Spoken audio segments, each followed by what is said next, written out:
Being able to record your screen is really useful for a teacher, especially when you're setting tasks for children for them to complete online and you can give detailed instructions.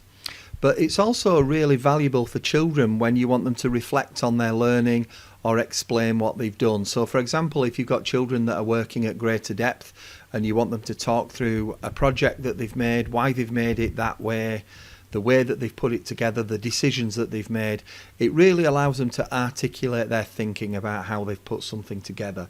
So it's a really valuable tool all round.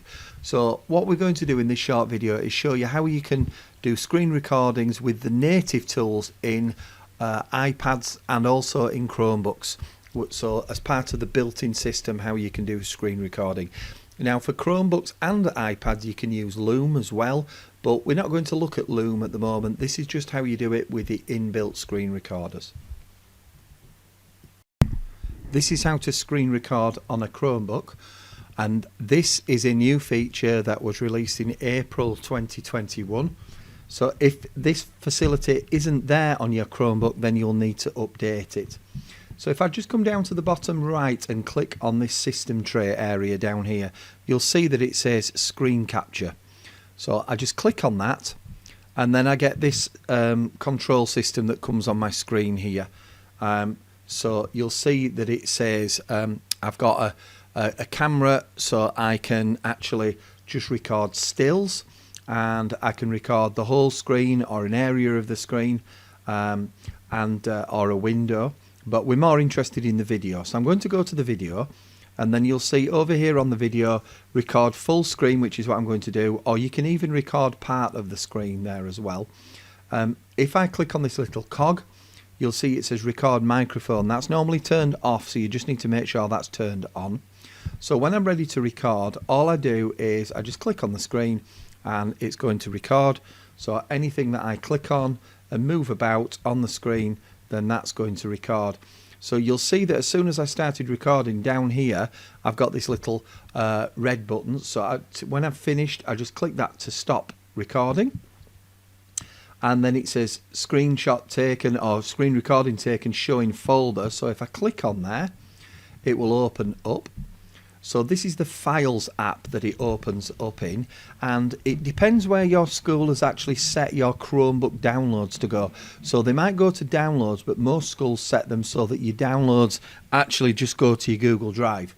So if I scroll down here, you might not be able to tell it on your screen, but this one that says screen recording, and it's got the date and the time there that I've done it. And so that's my screen recording there, and it's already saved in my Google Drive.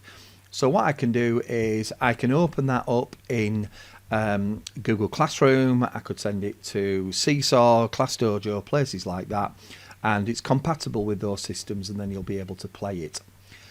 So if you want to access it later, if you've closed that and you want to get to it later, then you can click on this app launcher here, and then you can type in Files, go to Files, and then you can actually look through your Google Drive, or depends where you've saved it. It might be in your downloads, like I said earlier, and then it will be down there in this list of things under screen recordings. And you can actually search for the word screen recording to find it in there as well.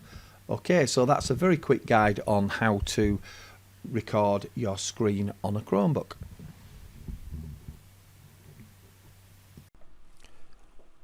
This is how you can use the inbuilt screen recorder on an iPad. So if you pull your finger down in the top right hand corner, you'll see you get these controls, and I've got a record button here that's currently recording. So if I just hold that down, you'll see that it's still recording there, and down at the bottom you'll see it says microphone on, so I can decide whether I want to record myself with the microphone on or not. Okay, so that's still recording. I'm not going to press stop recording yet. By default, you don't get this record button on these controls. So these controls are called your control center, and you get those by going into your settings, and you'll see it says control center here. Now you'll see on mine it says screen recording in these 1, 2, 3, 4, these top 4 here, and normally it's down here. And if I want to add it so it appears on my screen recorder, I just tap the green plus, and then next time I pull down there, it will be there. So all you do is you pull the screen down and then you start recording. So it's a good idea to have the thing that you want to record ready. So if I go to Scratch Junior, so the children should have the screen ready to record, and then they can pull that down, press the button, and they can start recording their screen then. And then when they've finished, then they just pull it down again. So when you've finished and you want to save your recording, you pull it down and you press the button. Now, if I press that button, it's going to stop me recording. So I'm going to have to tell you what happens next. I'll get a little message at the top of the screen saying that my video has been saved to my photos. And so I can tap on that, or I can go to my photos to see my video. So that's how you use the inbuilt screen recorder on an iPad.